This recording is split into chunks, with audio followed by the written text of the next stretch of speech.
Good evening, Venerable Chief, Venerables and Venerable Bhikkhunis, brothers and sisters in the Dhamma. Kindly off the handset or set it to silent mode before the Dhamma talk starts. Thank you. Today we are very privileged to have with us Bhante Dr. M. Punnaji Mahathera and Bhikkhuni Sumangala Thera as our speakers for the Buddhist Forum under the K3 Dhammananda Lecture Series 2015. We are also privileged to have Brother Chim as our moderator for tonight. I'll read out the profile of Brother Chim. Brother Chim Siew Choon is the founder member of Subang Jaya Buddhist Association, SJBA.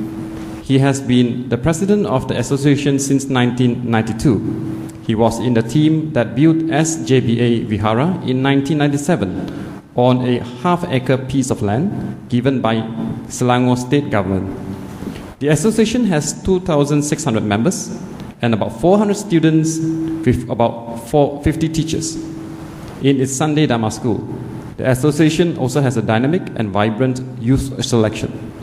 SJBA is the founder member of Theravada Buddhist Council of Malaysia, TBCM, which was registered on 9th of May 2012 to unite the Theravada community in Malaysia and work with other national Buddhist organizations to safeguard the overall interests of Malaysian Buddhists. At its inaugural AGM on 1st of September 2012, Brother Chim had been the president of TCBM until 2012. Since 2012, sorry. Brother Chim is a professional mechanical engineer by profession and is the founder of CEO of Mega Energy Sdn Bhd. Tonight, the forum's topic will be QUO VADIS THERAVADA, Where to Theravada. May I invite Brother Chim? Thank you.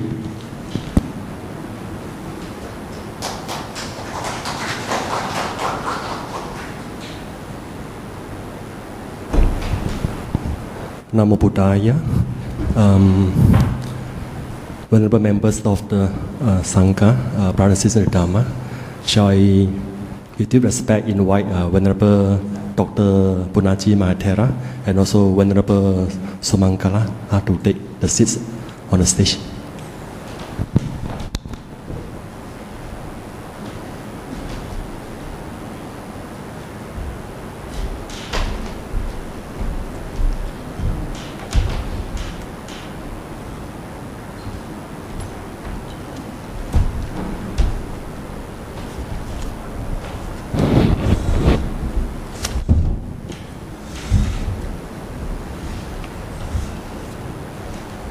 Sadhu, sadhu, sadhu. Sadhu to all of you for coming for this forum entitled QUO VADIS THERAVADA in conjunction with the 9-year memorial program for our late Chief Reverend Dr. K3 Dhammananda Nayaka Mahathera.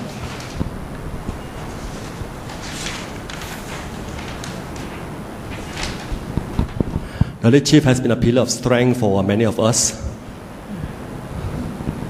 for the propagation of Buddha Dhamma in Malaysia as well as outside Malaysia. For many years before his passing away in 2006, he's still an inspiration to many of us.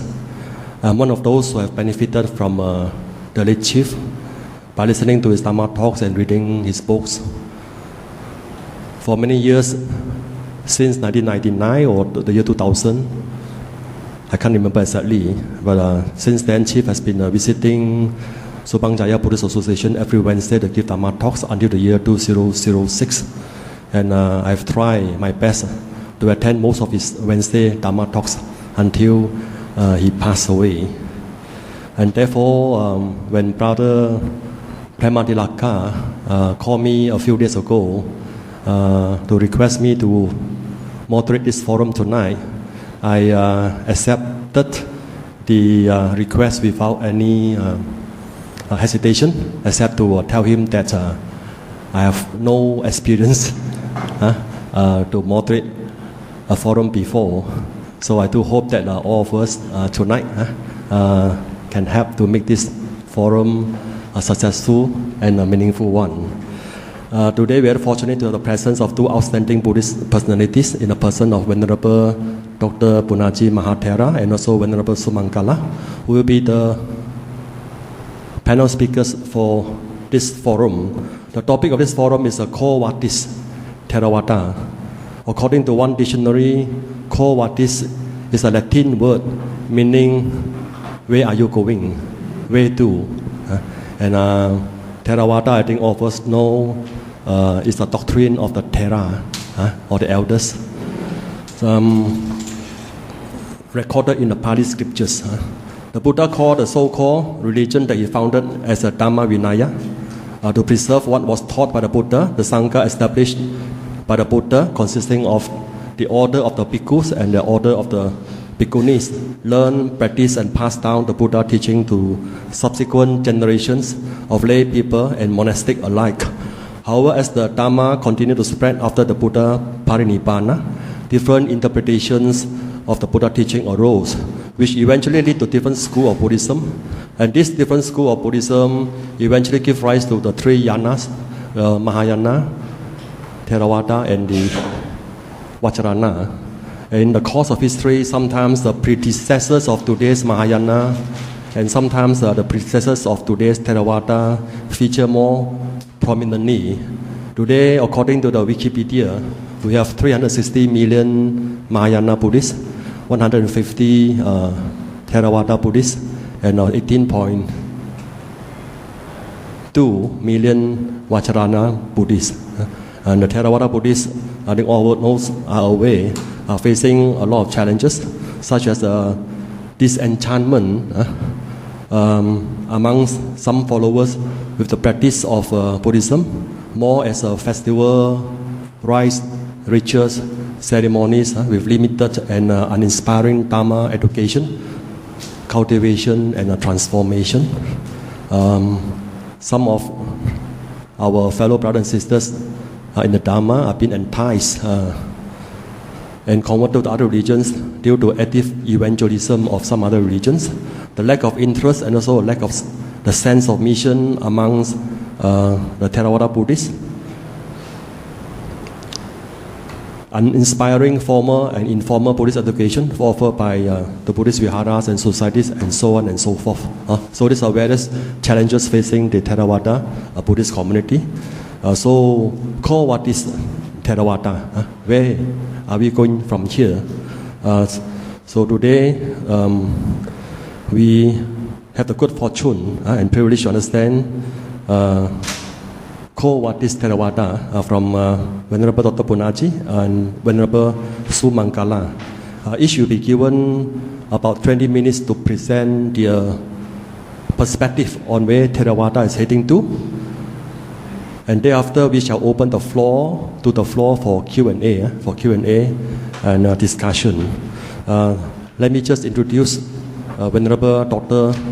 Punnaji, which I think also actually don't need much introduction. Most of you, I believe, know him very, very well. But I just do my duty as a moderator.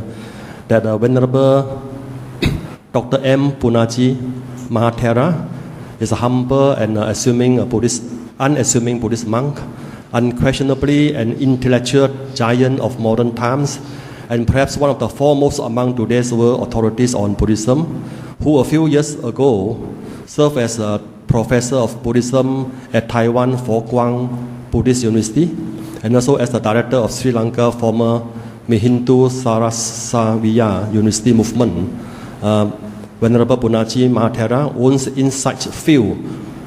Knowledge of Buddhism is the result of intensive, all-embracing personal study and investigation, come practice of over half a century as an ordained Buddhist monk. He's a preacher par excellence and continue to draw from an inexhaustible resource of science, philosophy, world history, and psychology, the very topics that caught his attention as a fashionable youth. He obtained his training in meditation at the Island Hermitage, Totang Tua. He studied modern science and Western medicine in Sri Lanka and obtained 2 doctorates, one in the United States, one in Western psychology, and another one in Western philosophy and comparative religion. With deep respect, we shall now invite Venerable Dr. Punnaji Mahathera.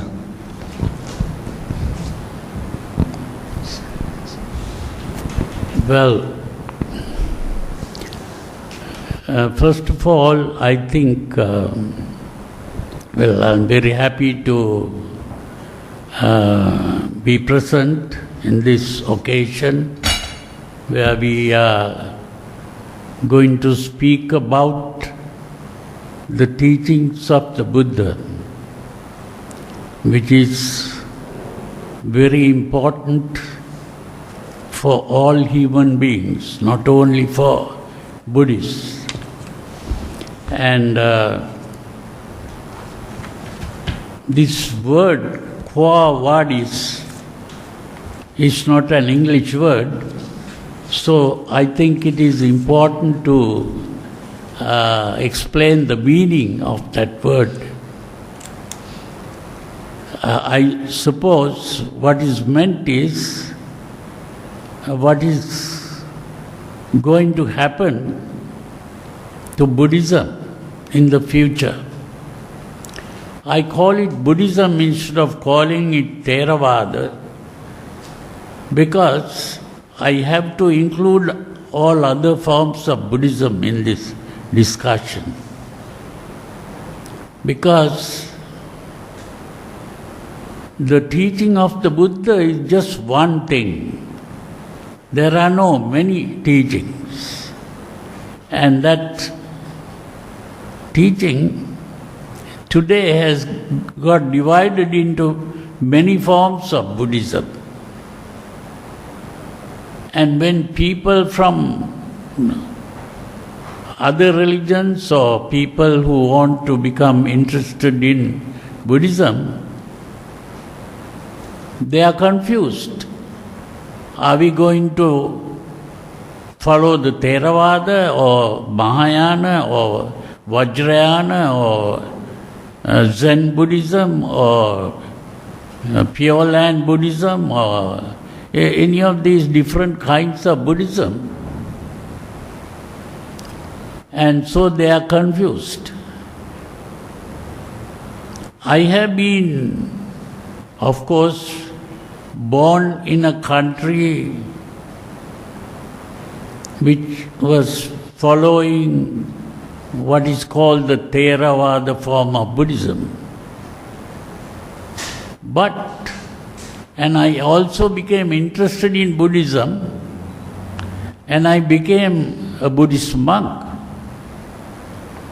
But when I became a Buddhist monk, I was ordained as a Theravada Buddhist monk. But when I studied Theravada, I was not interested in my form of culture. I am not a cultural Buddhist. I am not interested in culture. I am interested in the original teachings of the Buddha. And I did a research to discover the original teachings of the Buddha. And according to whatever I have understood, the modern forms of Buddhism, whether Theravada or Mahayana or Vajrayana, they don't really talk about the original teachings of the Buddha. So I feel that all Buddhists, whether Theravada or Mahayana or Vajrayana, instead of just following blindly their culture, it is very important for them to understand the original teaching, which is neither Theravada, nor Mahayana, nor Vajrayana, nor any other school. So this, I think, is the main QUO VADIS of this. That is, what is going to happen to Buddhism if people just cling on to their cultures It is important to understand the meaning of culture. One very important thing to understand is that every human being that is born into this world is born blind and ignorant. No one knows why you are born. And no one knows where you are supposed to go. They are completely ignorant. And as they begin to grow from childhood to adulthood, they begin to learn from the parents or teachers or other people they meet about the meaning of this thing called life, and still they don't know what the meaning is all about. And this is why so many people have been writing books on the meaning of life, because no one knows about the meaning of life. Why are we born here? How did we come into this world? This is why some philosophers point out that out of all animals in the world, the human being is the only animal who is aware of his own existence and is also aware that he or she is going to die. Death becomes a problem.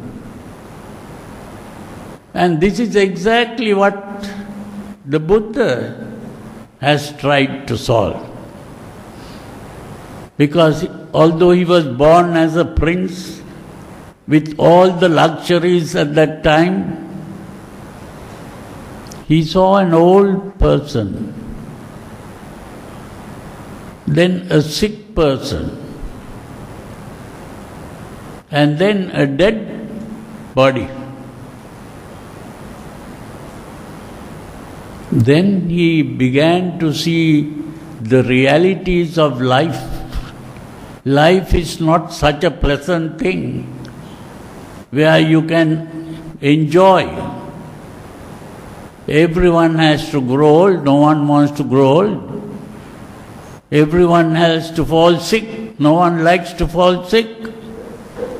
Everyone has to die, no one likes to die.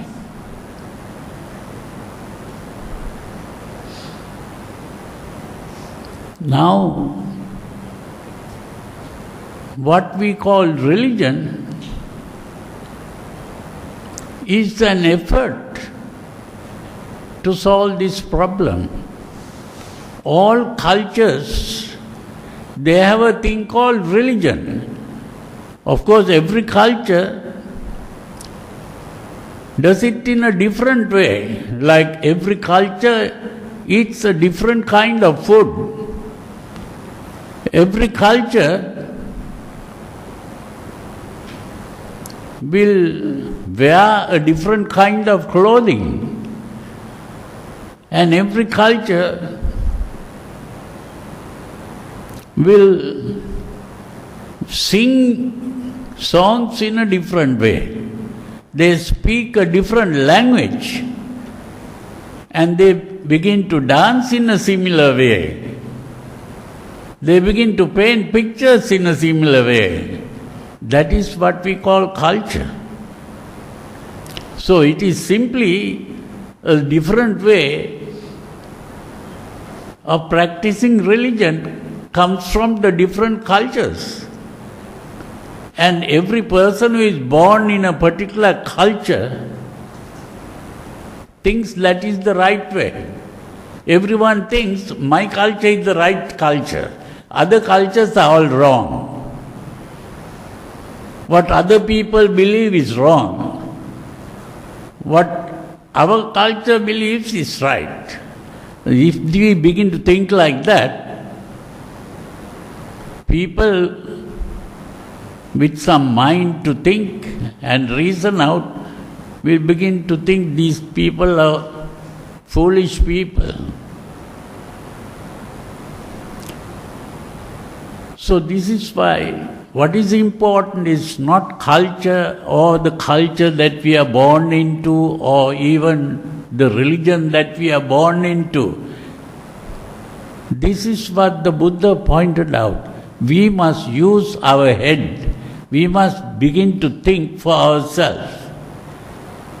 Instead of believing, we should begin to understand, thinking. There is a difference between thinking and different between believing. Everyone likes to let the thinking be done by wise people. We don't have to think. Let the wise people do the thinking, and I will just believe what the wise people say. So every culture will have different wise people giving different ideas about life and what is to be done, how to live. You see, this is what the Buddha did. He didn't go and listen to what the Brahmins were saying or whatever the people say. He used his own head. This is why I say that Buddhism, now some people, especially the Westerners, who are born into a Jewish or Christian culture, they begin to define religion as belief in gods and supernatural beings. You look into the English dictionary, that is the definition you get. And because they think religion is a belief in gods, Buddhism is called an atheistic philosophy. It's not even a religion. They say it is a philosophy. Why? Because they don't believe in God. Atheistic because they don't believe in God. This is why I say that Buddhism is neither a theistic nor atheistic philosophy. It is not even a philosophy. Buddhism is more of a science, because a scientist is a person who begins to use the human intelligence to understand what is going on in the world. That is how they discovered a very important law, and that is what is called determinism. Determinism means that every occurrence in the world, natural occurrence in the world, occurs only when the necessary conditions are present. And that is what the Buddha taught. That is what is called paticca samuppada. Hetung paticca sambhutang hetu bhanga nirujjati. What that means is, when the conditions are present, it comes into being. When the conditions are absent, it ceases to be. It's the same thing as determinism. But the problem is, the Western people made use of this law of determinism to change the world. That is what they did. What we call science is an effort to change the world. Why are they changing the world? Because the world is not as they want. When it is hot, it is not the way they want the world to be. So, they make the air conditioning or the fan to make it cool. When it is dark, they want to make it have light, and so they create the electrical bulbs. And when they wanted to go somewhere, they need to go at a high speed. So that's what Henry Ford did. When he wanted to collect money to make the car, they went and told people, I am going to make a machine that runs 60 miles per hour. So one man was listening, said, oh, if you make a machine to run 60 miles per hour, the person who goes in that will die. And he didn't give the money. He thought that he is wasting money. You see, but now you know what speed the cars are moving. And not only that, when they saw the birds flying, everyone wanted to fly like the birds. But they didn't have wings to fly. So this is why two brothers made the airplane, because they studied what are the conditions necessary for flight to take place, depending on the law of determinism. So you see, not only just flying, now we can even fly to England or United States, but not only that, they can now even go to the moon. And now they are trying to go even beyond the moon. Why? They are using human intelligence. But for what purpose? To satisfy our desires. The problem is that our desire is in conflict with the nature that we find. And this is why people want to change nature, change the world to suit our desires. But what the Buddha did was a different thing. Using the same law, he didn't try to change the world, he changed the mind of people.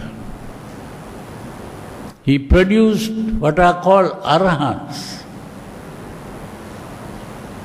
He became a Buddha himself. And with that knowledge, he could do more wonderful things than what the present day scientists are doing. And so, this is very important to understand the teachings of the Buddha, which is far beyond modern science. But modern Buddhists, they know nothing about this. This is the unfortunate thing. Buddhism has almost disappeared from the world. We only worship the Buddha. What are called Buddhists, what are they doing? Just worshipping the Buddha. They don't even practice the 5 precepts properly.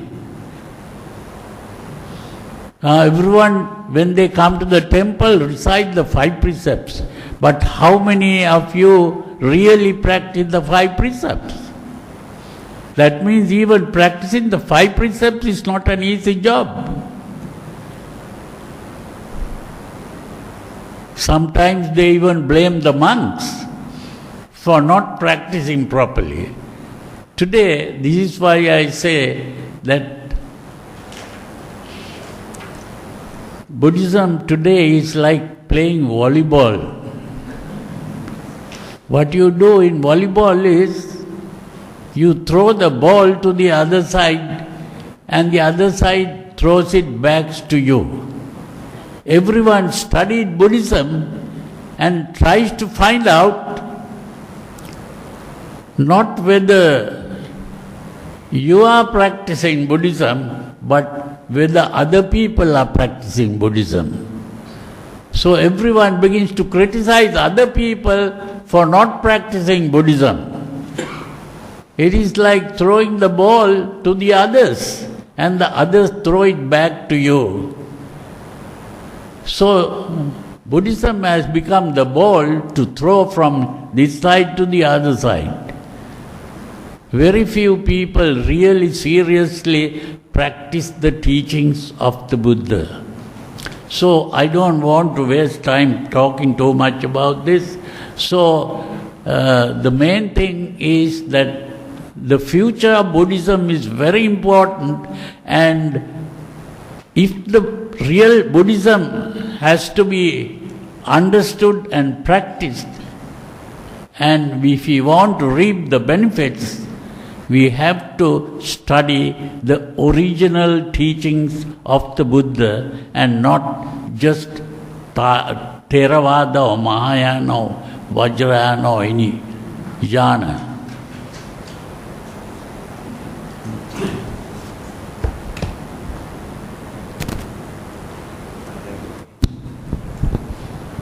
Thank you, Bhante, for his words of wisdom within this 20 minutes or so. Before we proceed further and also Q&A for Bhante, we would like to invite Venerable Sumangala to also give her perception on QUO VADIS THERAVADA. Venerable Sumangala received her MA in Philosophy from the International Buddhist College, Thailand in the year 2011, and also a MA in Industrial and Organizational Psychology in 1999 from University Kapangsaan, Malaysia.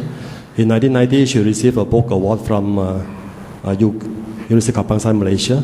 Her first encounter with Buddhism was at the age of 19 in 1985, where she saw a serene-looking Buddhist monk and people meditating. These sights delighted her heart and triggered her to pursue, learn and practice the Buddha Dharma. In 2005, she became an Anakarini, living her fruitful corporate life as a branch manager in the retail industry. Later in 2008, under the sacred Sri Mahabodhi at Buddhagaya, India, she was ordained following the Sri Lanka Theravada Dasa Sale tradition under the late Venerable Dr. K. Sri Dhammananda.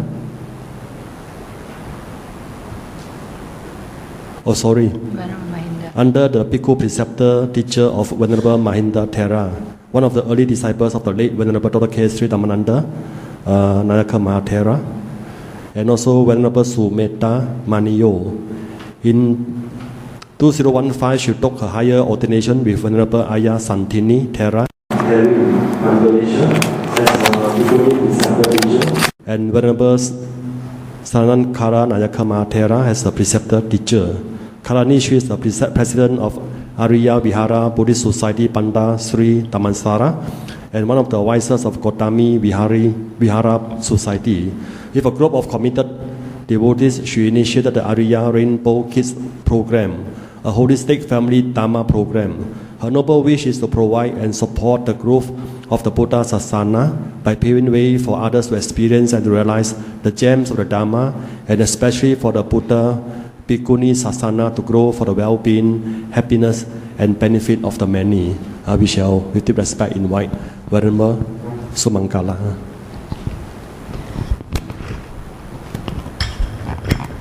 Respected Chief Reverend, Dhammaratana, and Bhante Punnaji, thank you very much for allowing me to also share some perspective on the future of Theravada. I'm very new actually and very young, and all these are my great teacher and I'm still learning, but I will share a little bit of my small thoughts. Hopefully it can also fit in for the benefit of the many. As we look at just now what Bhante Punnaji has mentioned, between the sectarian Buddhism or the schools of Buddhism, we can see the chronological change, yeah, how culture, tradition, custom comes into the Buddhist teaching. So of course we have many Buddhism, but actually one Dhamma Vinaya. So, but along the way, when Buddhism travel, when it's translated to local language, there's always tendency to incorporate local culture, local tradition, and custom. So, as time passed by, we can see that I do agree with Bhante Punnaji that a lot of time when we are practicing Buddhism, it became a worshipping kind of activities instead of really learning and practicing what the Buddha teach. I used to say to people, Dhamma is a way of life. And the word Dhamma itself tells us that it's something that can uplift us, can uphold us up from falling into suffering or falling into woeful state. So when we talk about learning the Dhamma, practicing the Dhamma, and realizing the Dhamma, it should be something that upholds us up, not only individually, but also in the family, in the community, and overall, for the well-being of all human beings and others. So, as Buddhism is presented today, there are many times that we can see a lot of Buddhists, they come for Buddhism without really understanding what the Buddha Dhamma is all about.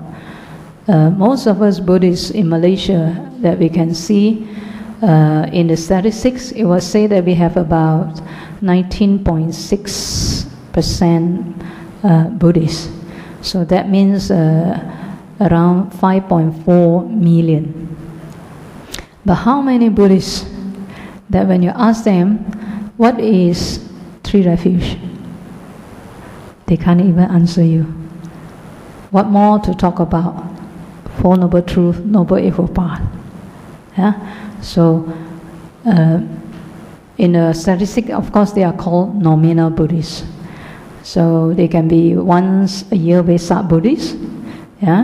So at least they come to do some prayers or to do some donation. Not too bad, it's also good. At least once a year. And some, of course, they come to Buddhism for certain reason. That is also due to because of the, especially Chinese Buddhists. They are so connected with those activities that is very Chinese-based culture. For example, I say Ulambana, a lot of Chinese will come. But is it exactly a Buddhist tradition or Buddhist way?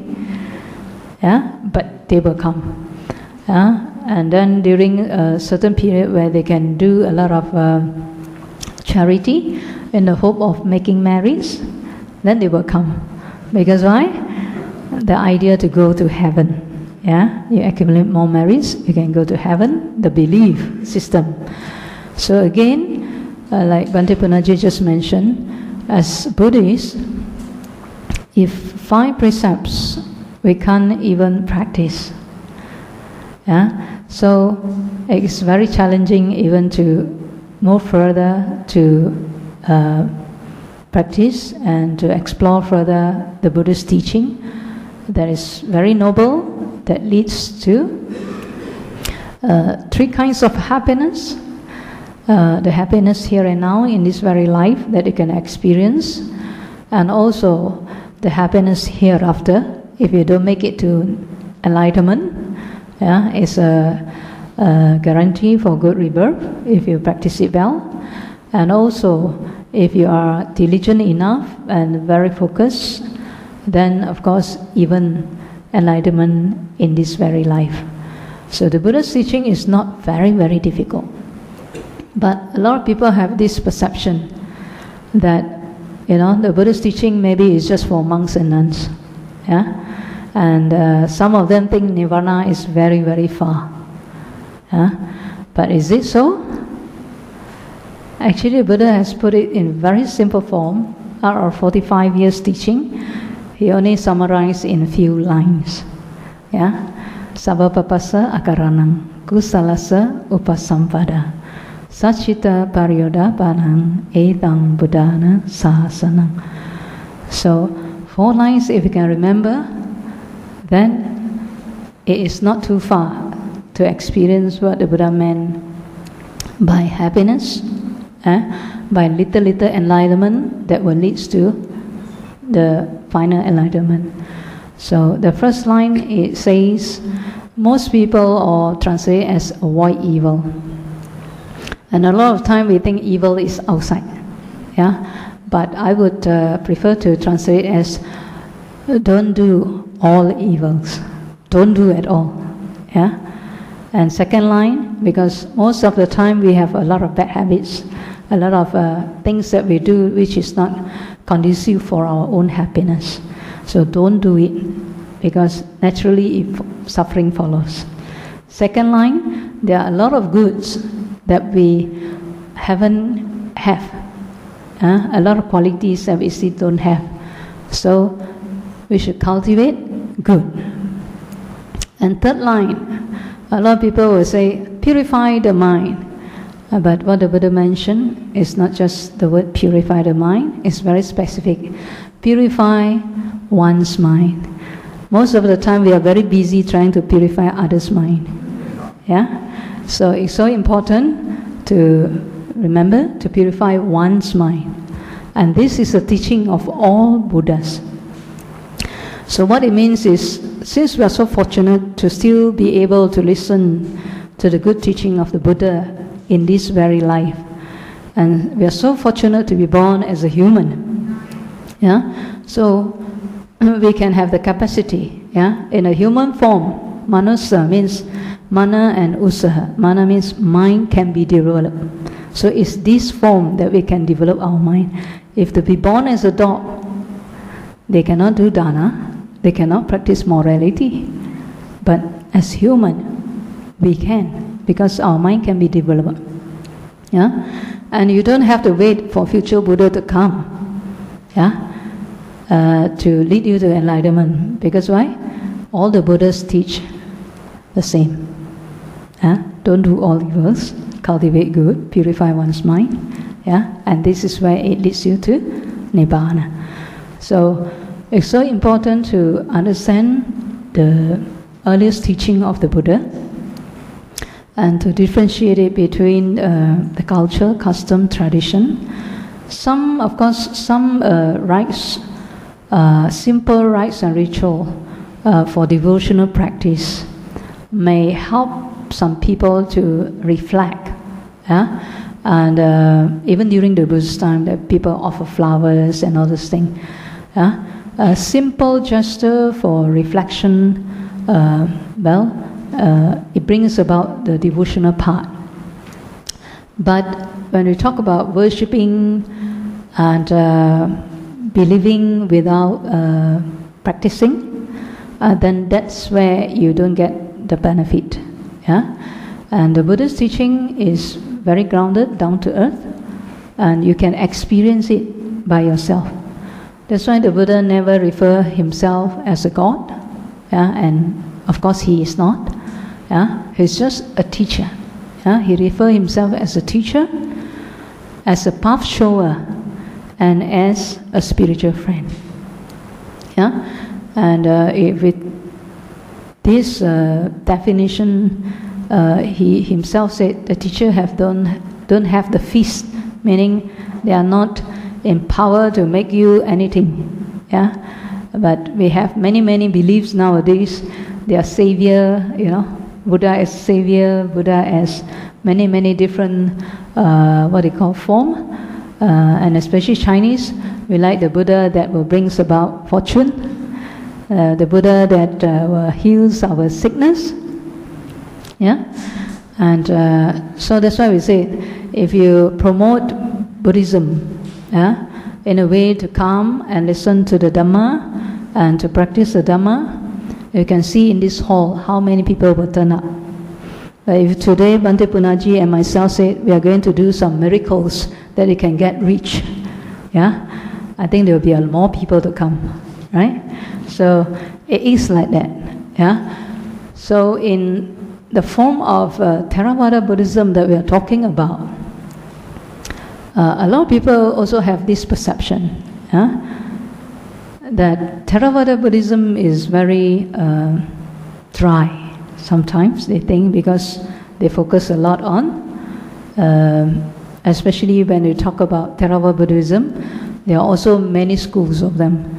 Yeah, just say if you're Burma, you say Budang Pujimi. You go Thailand, you know, Arang Samasam Buddhu, you know, and Budang Bhagwantang Avivadimi. You go Sri Lanka, they say Namo Buddhaya. Yeah, so even in Theravada itself, yeah, you have a different way of even honoring the Buddha.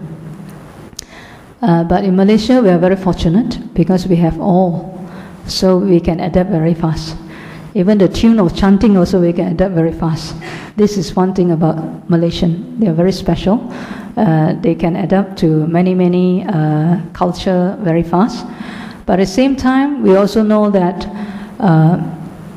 beside all these differences, we say there are many Buddhism, but one Dhamma Vinaya only. Yeah? So all we need to focus is a lot to the basic teaching. If Theravada were to be moved forward, that kind of notion or perception, yeah, should have changes. Yeah? What other people perceive also reflect what they are, or sometimes the way they claim themselves. Yeah?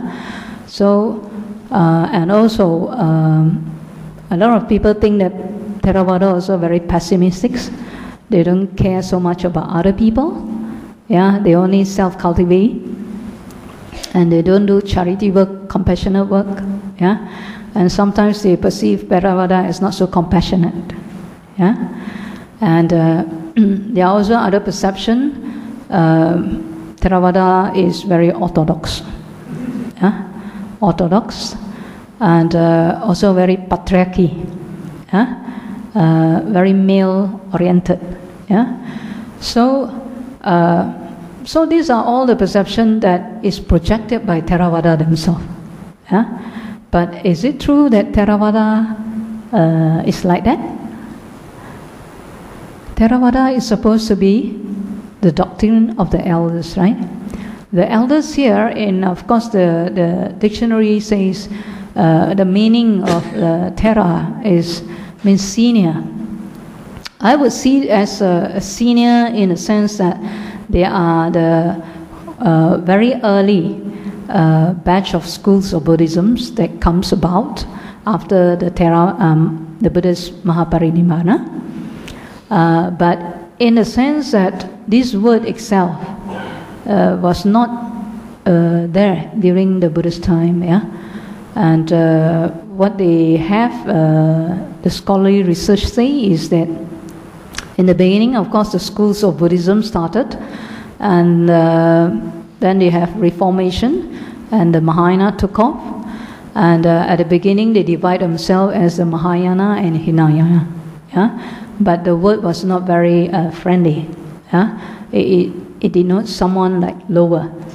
But anyway, I think in the World Fellowship, I think, in probably late 19th century, yeah, during the meeting of Anagarika Dhammapala in Japan, then they start to use more neutral word to indicate the schools, the only schools that survive, yeah, in the Theravada form, to be called as Theravada.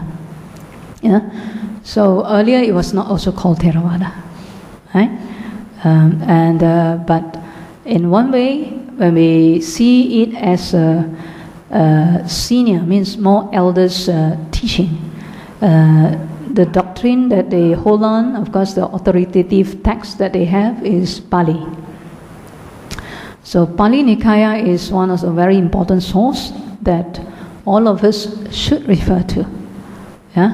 And not only that, we think that only we have Pali Nikaya, that is a very early source of the teaching of the Buddha, but actually in the Chinese tradition, they also have, although they have a very big corpus of teaching of the Buddha,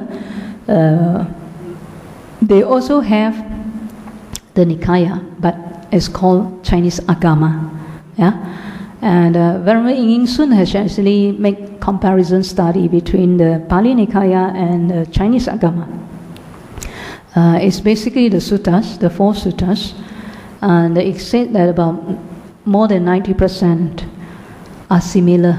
Although the chapter or the arrangement may be different, but the teaching is similar.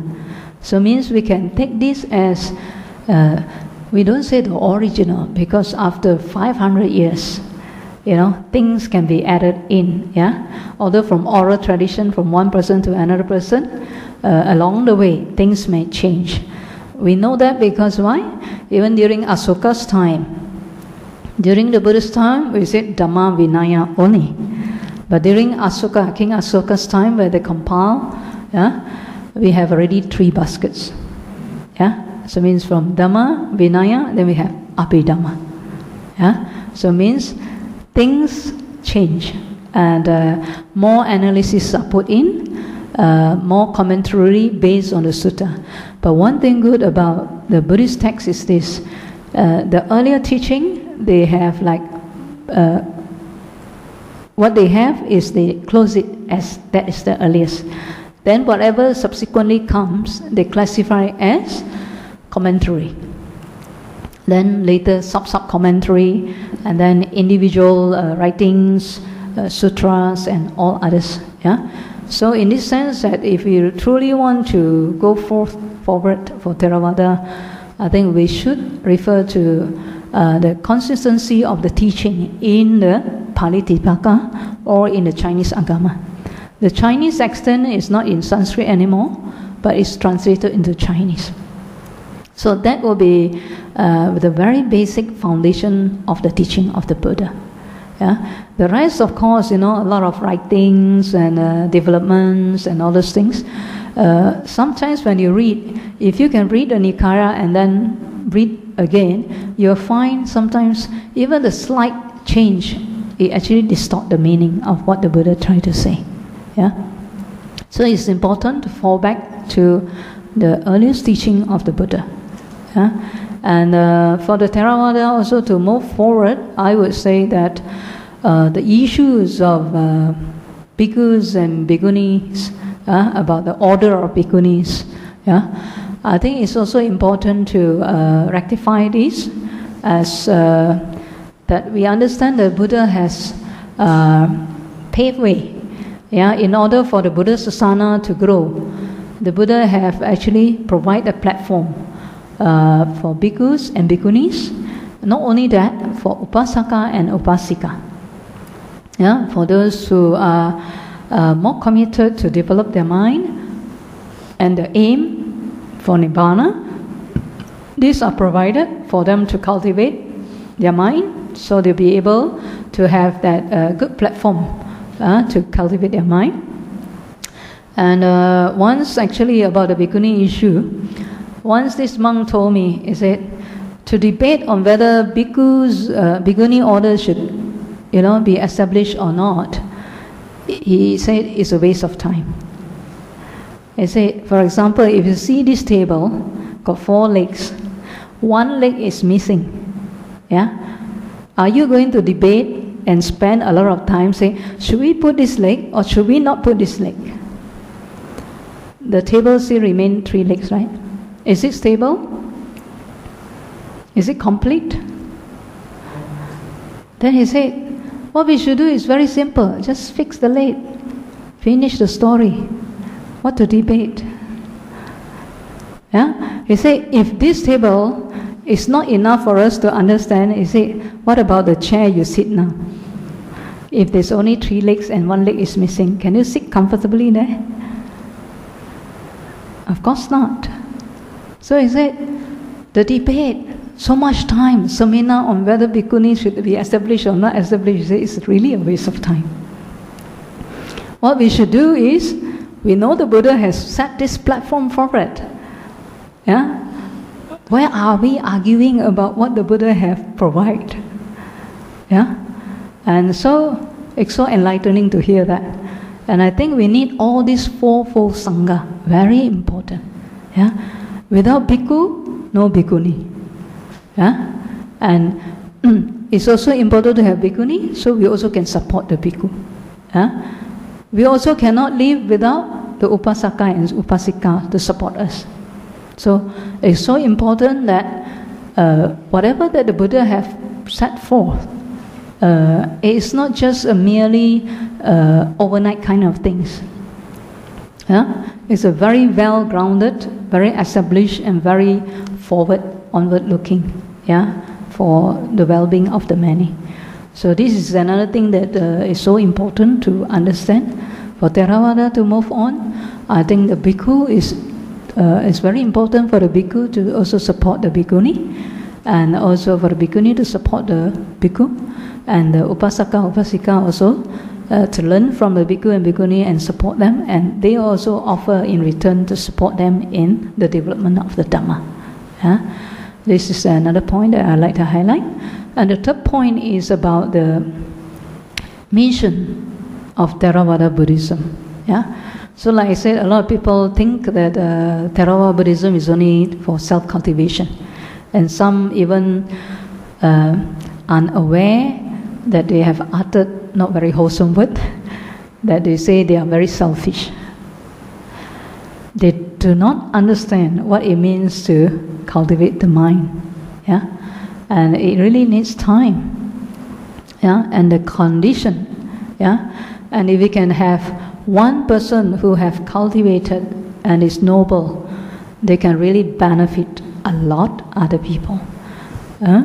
What we do only is very simple, to support them in the 4 requisites. That's all. They don't ask much. Indeed, actually, to take care of monks and nuns is very simple. Yeah, they only eat 2 meals a day. Their clothes can be wear for years. They only need a space to shelter them off from rain and shine. And if they are sick, the lay can provide them some comfort of the body so they can practice well. That's about it. Yeah? And if we are able to help them, to provide them this good condition for their practice, if we are able to produce all these noble people, they will benefit a lot of people. Look at the Buddha. How many people has benefit from him? If the Buddha is very far from us 2,600 years ago, look at our late chief. How many people has benefited from him? So it's so important for us to understand the practice of the Dhamma and to help to produce good teachers, good practitioners, so they in return will be able to guide others to the path, and the sasana can live longer. Imagine one day there's no monks, no nuns, only lay speaker. How do you think we can relate to the Buddha's teaching?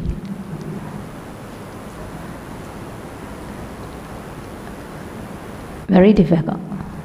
But as the monks and nuns wearing the robe, even by seeing one who wears the robe, automatically your heart will compose. If you want to do bad things also, you think twice.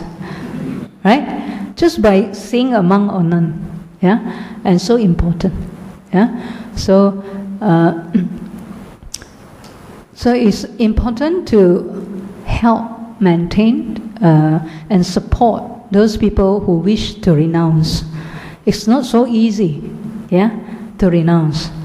Even to renounce the hair, not only for male.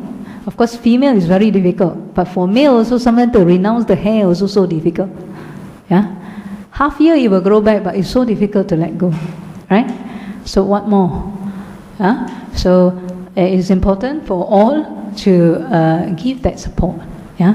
Sometimes we think other people's son or daughter becomes monastic. We say sadhu, sadhu, sadhu. If your children,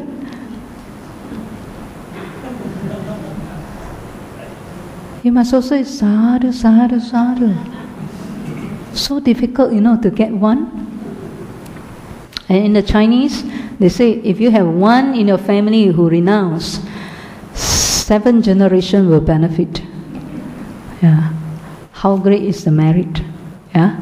So it's important to give that support. Yeah. And Theravada is not pessimistic. It is not orthodox. If you follow the Buddhist teaching properly, it is indeed a very welcoming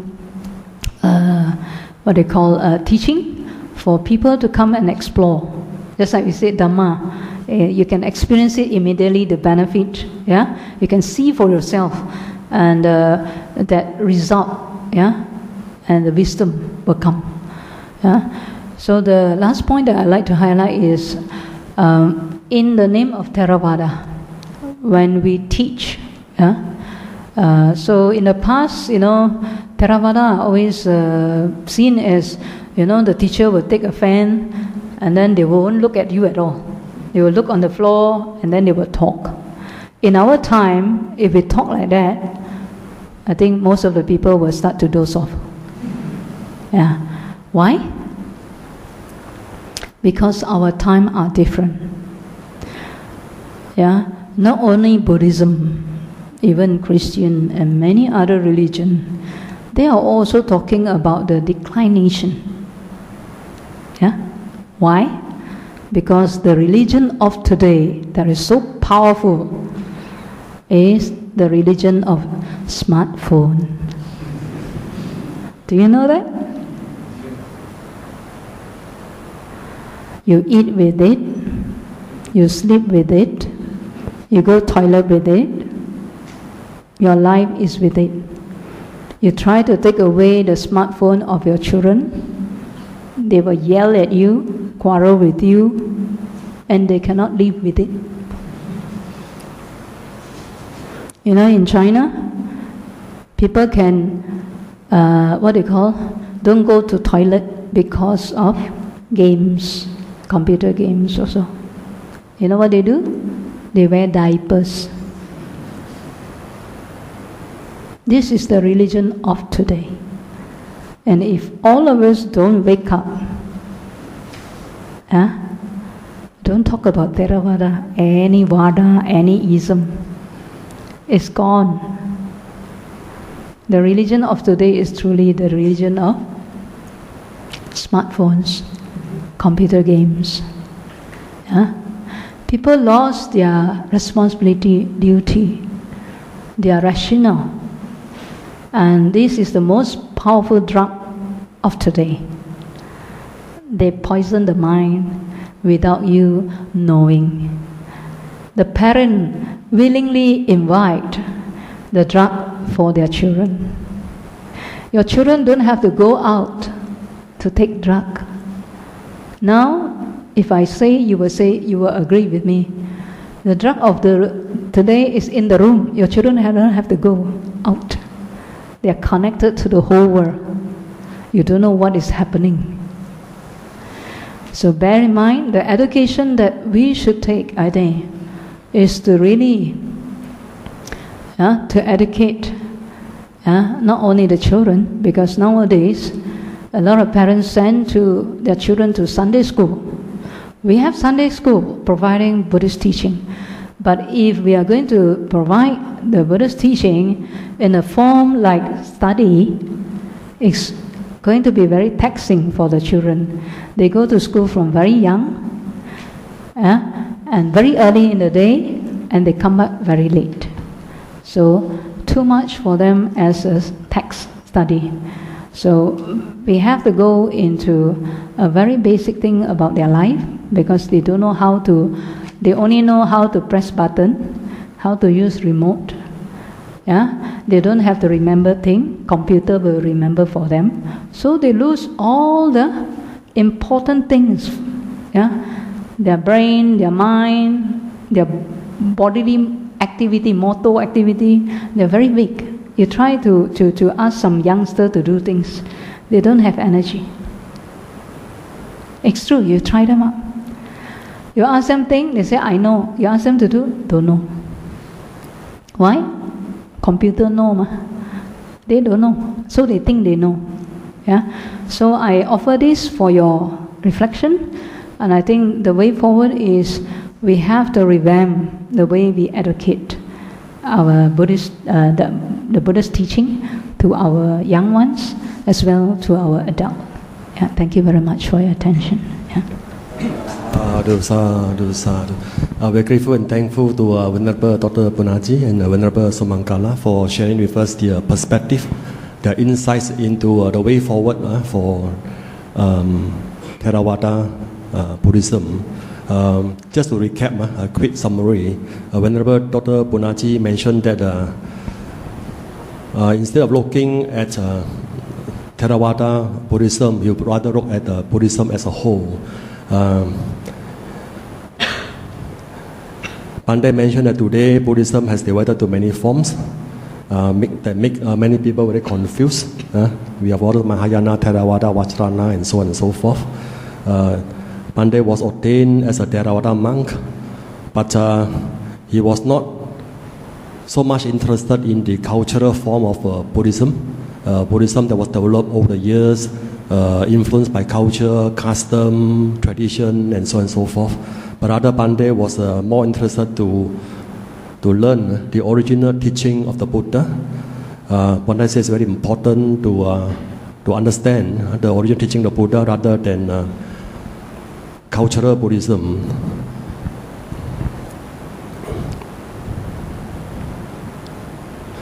Bhante mentioned about the various people looking for the meaning of life.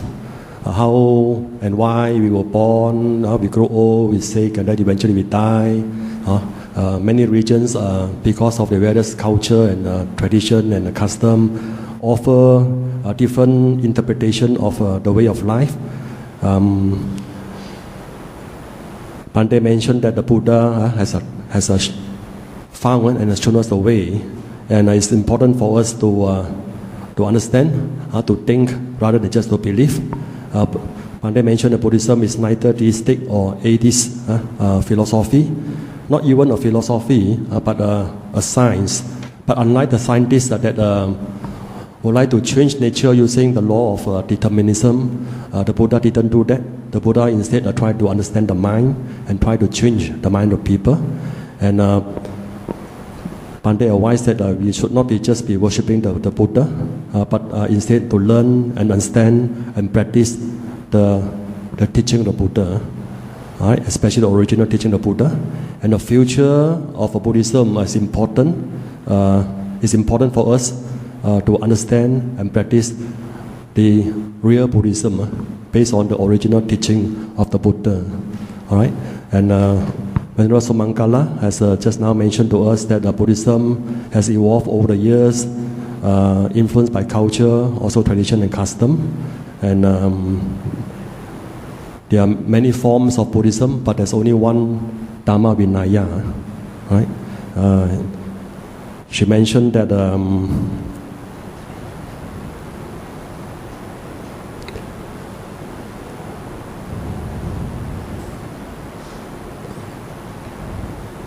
that many come to the temple.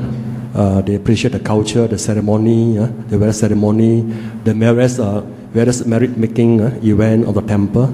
But it's important for us to learn and practice the Dhamma, even just the 5 precepts.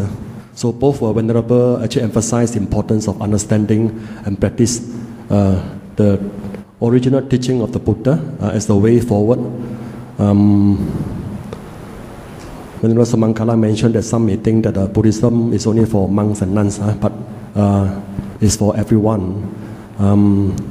That we learn and practice the Dhamma as found in the essence, found in the Dhammapada 183, that is abstain from all evil, cultivate good, and purify the mind, and so on and so forth.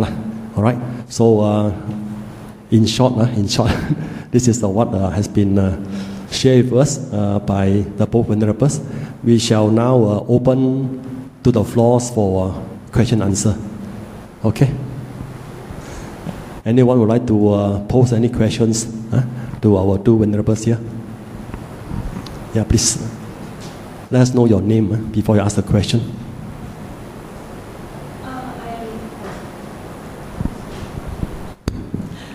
I am Dr. Lai Swat Yen. I'm the Vice President of Gautami Vihara, and also I'm a lecturer at University of Malaya.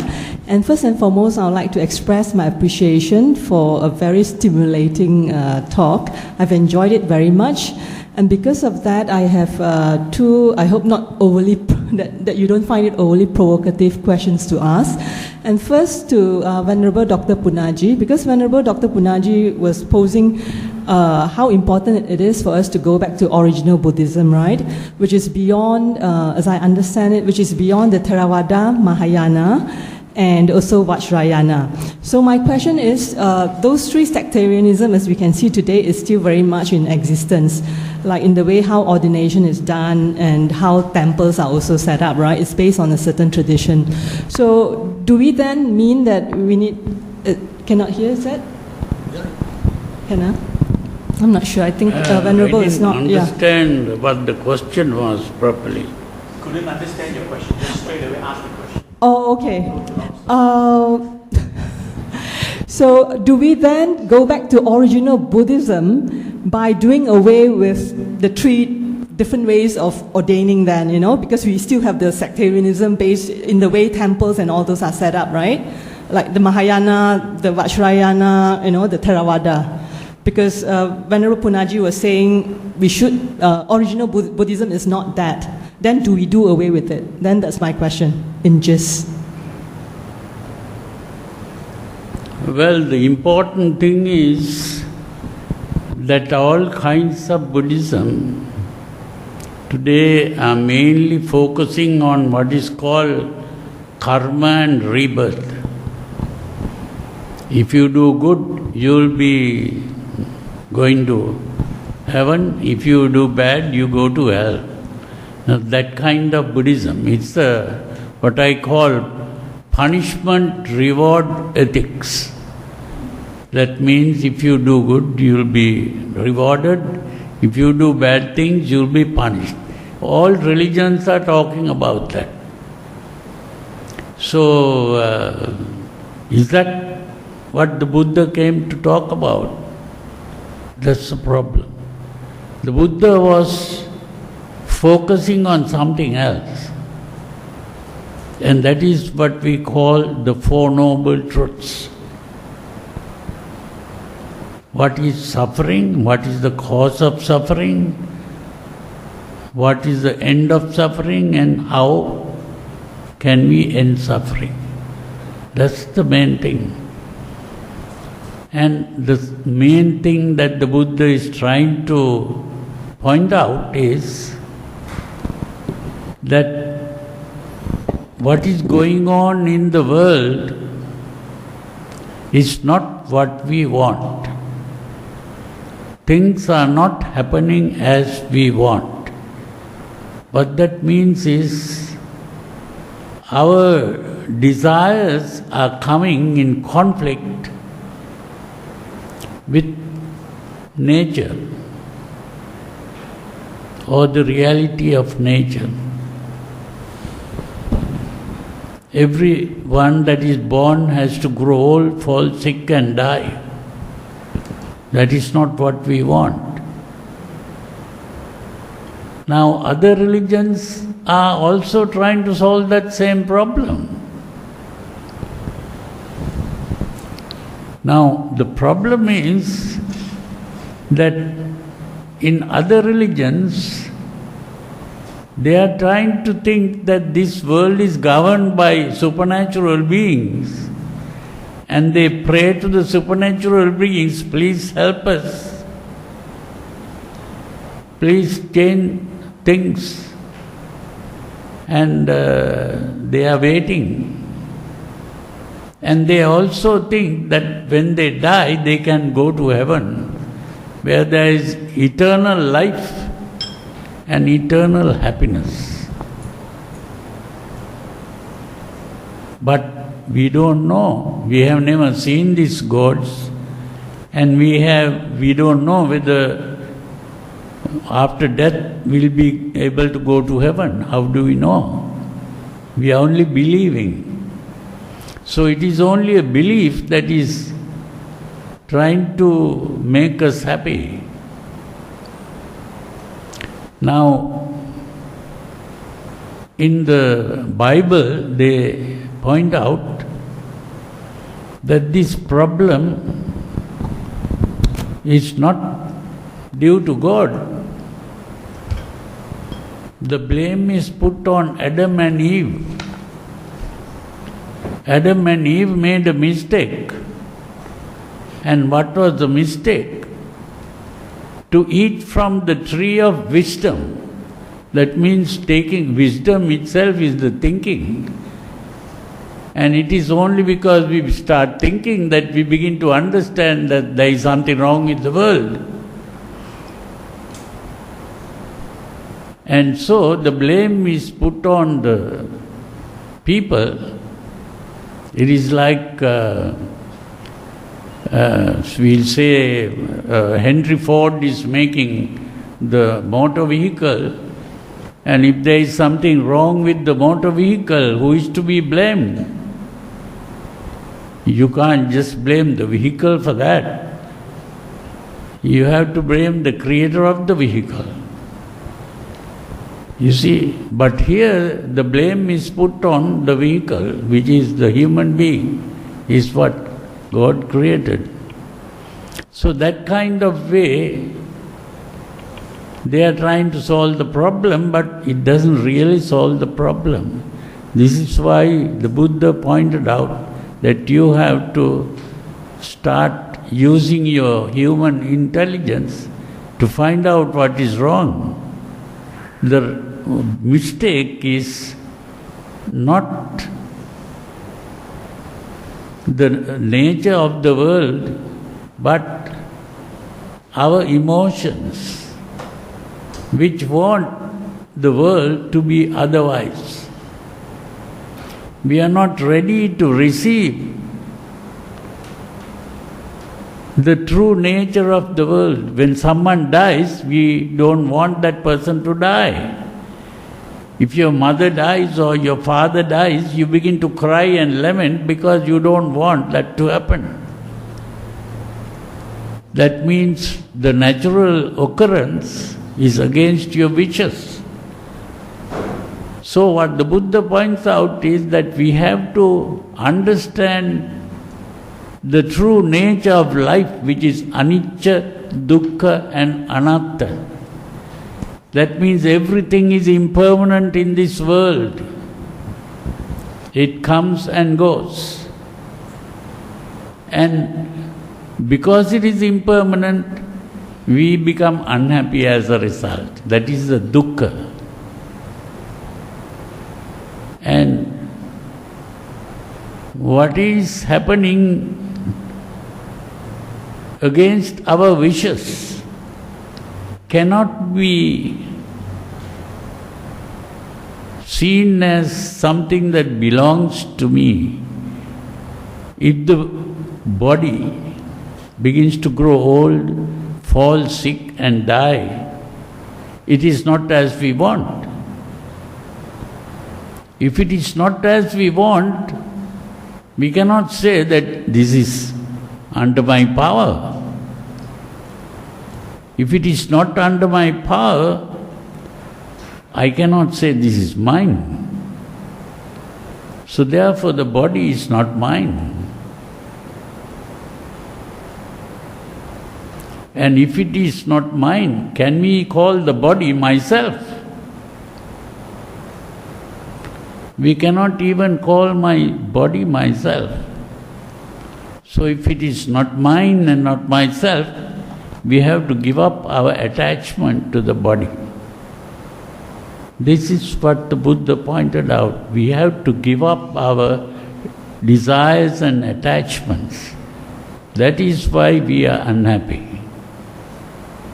So this is the main teaching of the Buddha. not just doing good things to go to heaven or to avoid doing bad things so that we'll go to hell. You see, that is a different story. That story was there even before the Buddha. Even before the Buddha was born, they believed in this karma and rebirth. So the Buddha didn't come to talk about karma and rebirth. He came to talk about dukkha and how to end dukkha. The dukkha is due to our emotions. Tanha really is not just desire, it is an emotion. It is only when we are able to gain control over our emotions, not by suppressing the emotions, but by learning to relax the body and calm the mind. It is that calmness of mind that is called nirvana. Nirvana, nir means non, vana means shaking. The non-shaking of the mind. That is what is called akuppa cheto vimukti. Akuppa means what is not disturbed. Cheto vimukti means the freedom of the mind that will never be disturbed. That is the meaning of nirvana. And so, what we have to do is to learn simply two things: relax the body and calm the mind. That is all that we have to do. This is the teaching of the Buddha.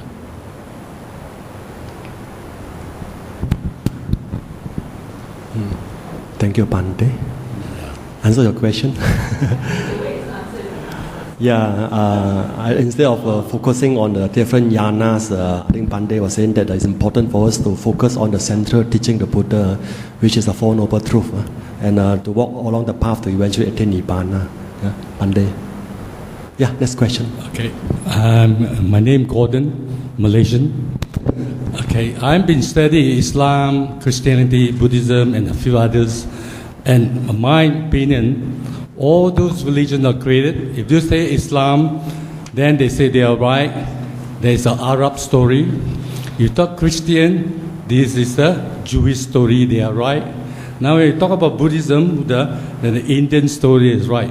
Because everyone's taking their own way of thinking, and they create a war today. Because the Arab think they are right, the Christian think they are right, because they also have what they call denunciation. When you join Christian, you have to denounce everything. Not only your belief, your culture. As a Chinese, as a Chinese, if we lose our culture, right, we have no roots. We will be the last people. Number two, my question is this. The religion among yourself, whether it's Christian, Islam, and Buddhism or Hinduism, has a lot of conflict. They are the one that create war. And if the China itself been sort of separated by Christian, by Muslim, I tell you, eventually the Chinese also disappear. As today you have seen, those days we used to be a lot of Buddhist country, right? But today the country all changing to either Christian or Muslim. It is true, and it's still multiplying. Now I have studied your Buddhism. I have never find a Buddhism teaching and answer how to protect your Buddhist organization being invaded. That's my question about culture. And the question is, if we lose our Chinese culture, where would be our roots? How we can survive in this world? I don't know. Number two, about your smartphone, right? Smartphone has been introduced. As I said, addiction. And this is not only a smartphone. The day when opium was introduced to China, they destroyed China. Then after that, today we still have a lot of addiction. We have the cigarette, right? We have the beer. We have so many addictions that have been introduced. But I can't see how Buddhism helped to dismantle this mass addiction. Perhaps they will explain, and we have the culture, and we explain how can we get everybody together. Because I have seen as a Chinese that Buddhism is something like Indian. Because I have never known much more about Buddhism until I studied. A lot of lifestyle come from India. Christianity from the Jews, Islam from the Arab. And we felt, as the Chinese, we've been divided by that. Thank you. Okay, the important thing is that I have already said that culture is the problem.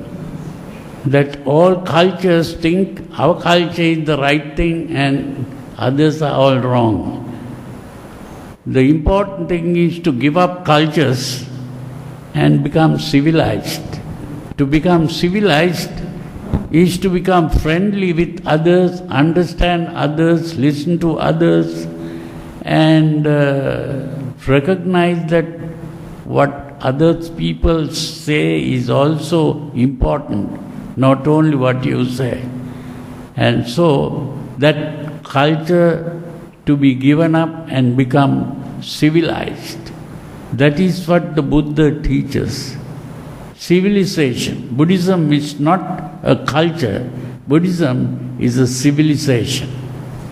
The moment we become civilized, we begin to understand other people's point of view.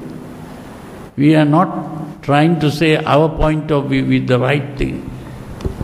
That is the important thing. This is the meaning of Samma Ditti. Samma Ditti means the harmonious perspective. The harmonious way of looking at things is to see from all angles, like the blind men who touched the elephant and they started fighting because they only saw a part of the elephant. You have to see the whole elephant, then you won't be fighting. That's the important thing to understand. All religions are teaching the same thing, to avoid what is bad and to cultivate what is good. And if we take that as the real teaching, then there will be no wars in the world. Everyone will be happy. Thank you, Bhante. Answer the first question about the Gordon. That it's good to give up our culture to attain being civilized by attaining Samadhi. Okay, I think the second question we posed to Venerable Sumangala on how Buddhism can help to solve the problem of addiction to all this smartphone and computer and so on and so forth. Can I say a little bit about culture? Yeah, I'd like to quote about Kalama Sutta. If you have read Kalama Sutta, it's a very interesting sutta where, of course, like all of us, we'll meet different teachers and everybody claim theirs is the best, right? So what the Buddha did is, when the same question was posed to him, then he very skillfully answered, we just don't merely believe tradition, just don't merely believe hearsay, don't merely believe rational, don't merely believe theories, don't merely believe that if the person looks like a very great teacher, and don't just merely believe that if the person have a great following, he must be right.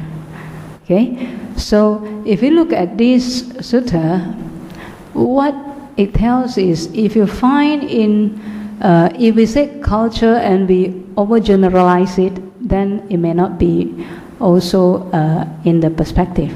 There are cultures which is good. There are also cultures which is not so good. Yeah? So I think if we take the Kalama Sutta as a guide for us to also, with our own experience, I believe in certain culture, for example, Chinese culture, you're taught to be respectful to the elders. Yeah, and also like in the past, extended family is very important. Yeah, so these are the ways and means how they keep the family as a unit, and it's so important to pass down certain good culture. Yeah, for example, the teaching of Xiao, and some good behavior. So those culture which is conducive for the cultivation of good, maintain it. Yeah, I believe in Chinese culture you also have, in Indian culture also you have, whether Sri Lankan or Western culture, there are certain culture that is good. But there are also certain culture that is not so good.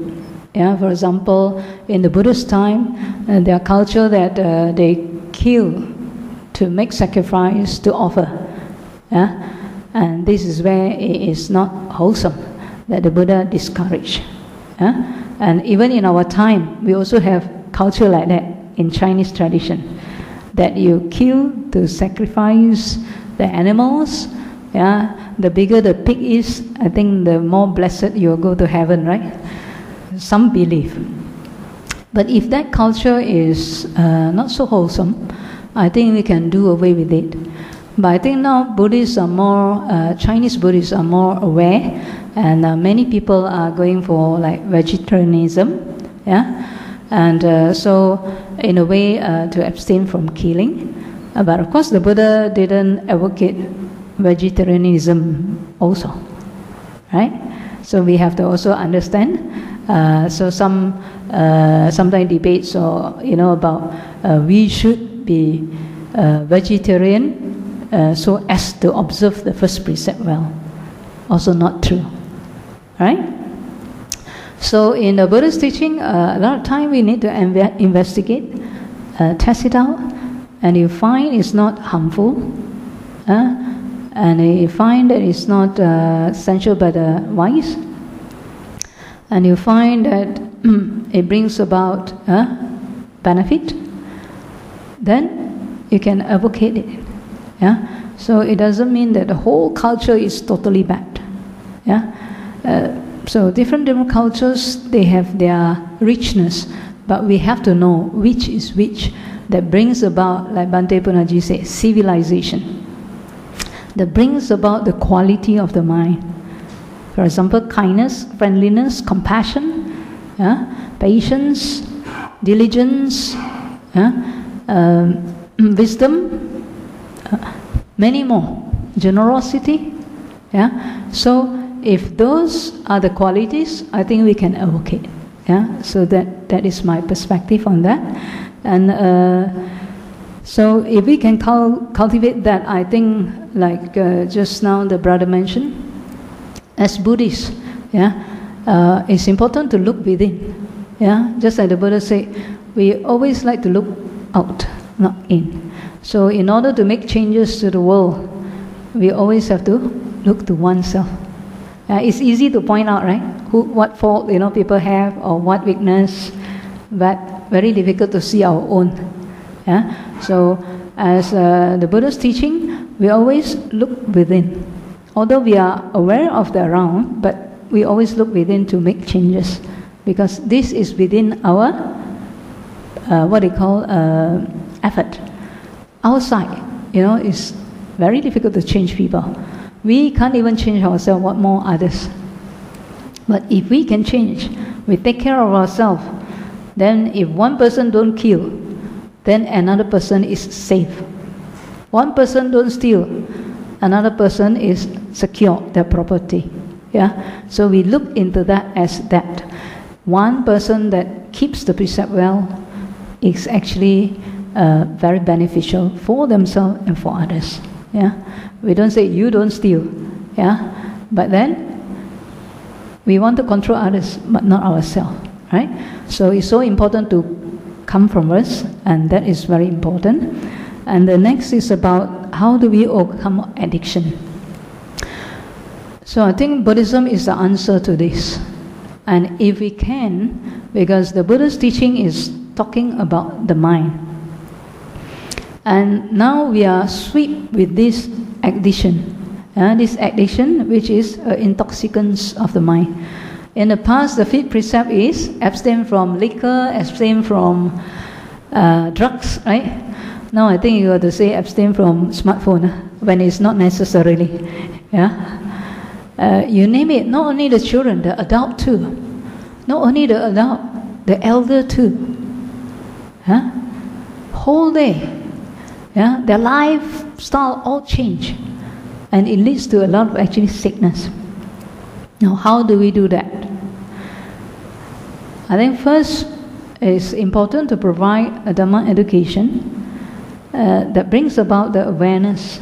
Like I said, the education that we have now is still very much text-based. We don't really communicate with the people that come for the Dhamma. To bring about their awareness, to reprogram their mind. So that's why in our center we introduce a program, a family Dhamma program. We call it a program. A lot of people ask us, do you have Sunday school?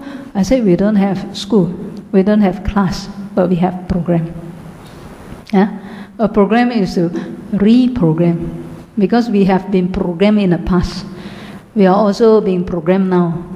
So I think the education that we should provide is to reprogram them, to bring about the awareness that how much they have being addicted by this, and how we can educate the parents when they want to introduce smartphone to their children. They should first know what is the impact. And if they want to introduce, also introduce at the right age. Sometimes it's a problem of the parents, not the children, because they want to chase after the latest model, so they buy the new one for themselves, the old one they pass to their children. So the problems actually come from the adult. So we need to educate the adult, the parents, so they are aware that the danger of not other people are intoxicating their children, but they themselves. After that, they cannot control. So firstly, the parents must understand the danger. It looks so friendly, but it's very dangerous. And so, number one, to educate the parent about the impact. Number two, when they want to introduce, make sure that they talk to the children. What is the use? We don't say smartphone is bad. It depends on how you use it. And most people misuse it. So if you use it to be a very functional communication tool, then it's very good. But if you misuse it, then you become addicted.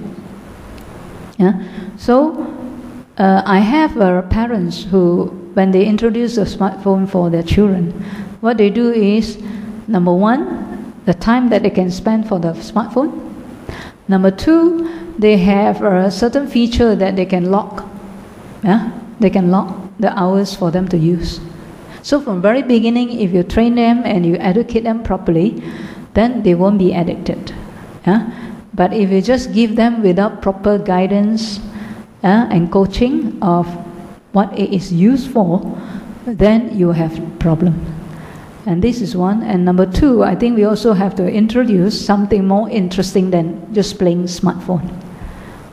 So that's why our Dhamma education have to be very proactive to get them involved. And children and youth now, they need a lot of activities. They cannot sit still to listen. So sometimes we have to even put in, just like the multiple intelligence, to develop their skill in different ways, to get their senses to be involved, so they get more interested to learn the Dhamma.